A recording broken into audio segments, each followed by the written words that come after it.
Hey there, this is Scott, the Ex-Grasshopper with NoMoreGrasshoppers.com. I'm back with you today to show you another little quick Glock upgrade.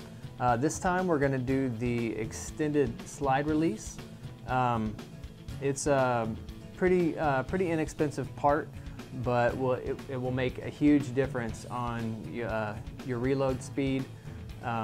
So to me, it's a part that probably should come like this factory stock, but of course the one that's on there is far inferior to the extended piece.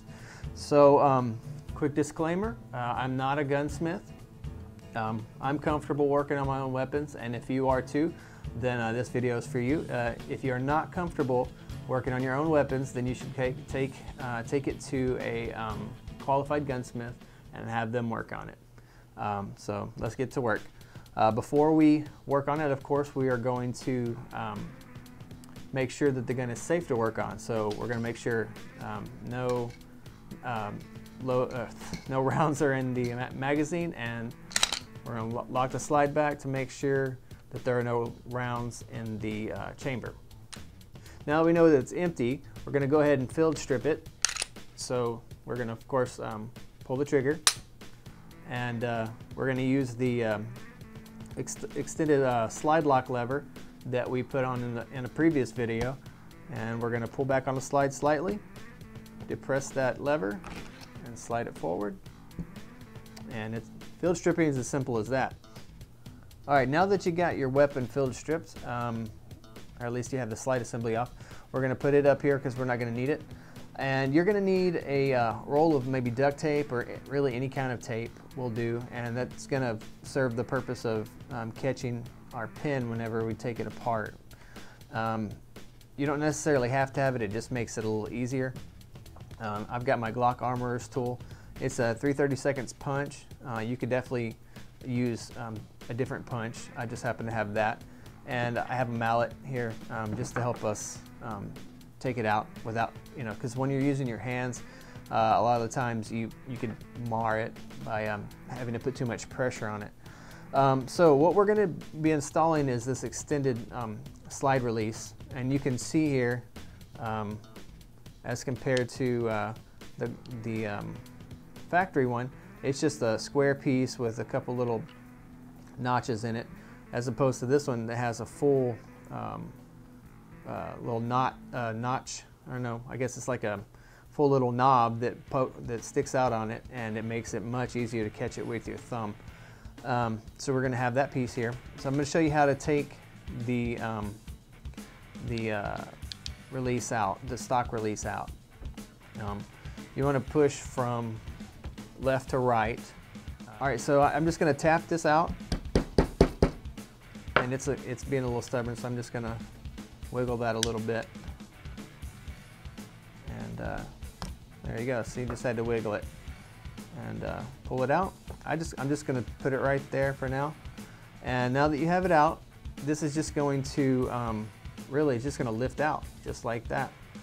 And I'll compare the pieces again. You can see there's a major difference in how far it sticks out. So we're going to take the factory piece and put it up here, and then you're going to see the slot that it goes into is right here, right where I have my tool. That piece is just going to slide right in there and sit like that. And of course you line up the hole, but it's pretty intuitive. So again, this little slot, you're going to slide the piece right in there. You don't even have to force it very hard. There you go, just like that. Make sure that it lines up.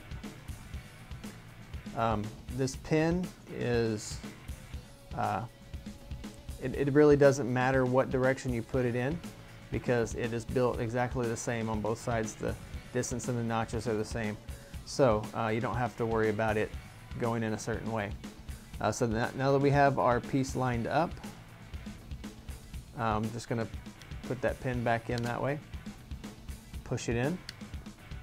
And of course you can see that I can't push it in all the way with my finger.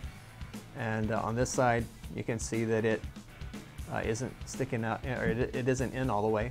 So we're just going to take our punch, our armor's tool, whatever you got, and put it on there and just give it a little tap. Check the distance on both sides. And actually I put a little too much, so just a little bit. And there you go. Actually, I'm just kind of a stickler for detail, so that looks better to me.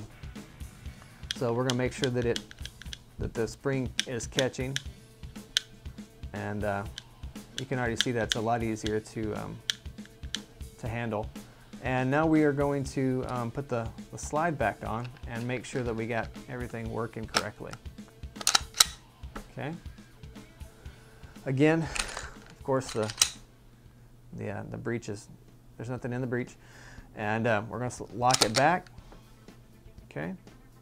And then I'm going to show you how easy it is to. I'm going to hold it just like I normally would, and just slide my thumb across it, and that is so much easier than the stock piece. What I like about this is, say that you're reloading a mag, right? Okay, so obviously I'm going to show you that there's no load there. There's no load there. So let's say you shoot your last round, slide locks back. It's hard enough if you want to stay on target. It's difficult to release the magazine, so I'm going to make another video on how to install the extended magazine release. But so you want to stay on target after you pop another mag in. You want to stay on target. You don't want to have to shift around to release your slide. So this makes it very easy to just stick your thumb up there and stay right on target as you're releasing the slide.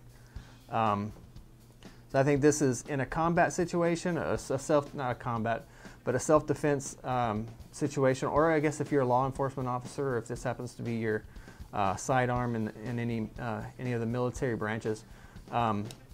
I see this as an invaluable piece, or an invaluable upgrade. This can dramatically increase your reload speed, I think, as well as the extended magazine release, but that'll be another video. So you can see that. I'm going to slide it back again, and you can see that. So you're just right on target, and you don't even have to you don't have to move your hand at all. All you have to do is slide it across. So as you can see, it makes it really easy to release a slide and stay on target at the same time. I hope that helps you guys. There's really not much to it. So I guess that'll be it for that little tutorial. If you have any questions, you can email me at scott@nomoregrasshoppers.com. Make sure you check out the rest of the blog, and subscribe to the YouTube channel.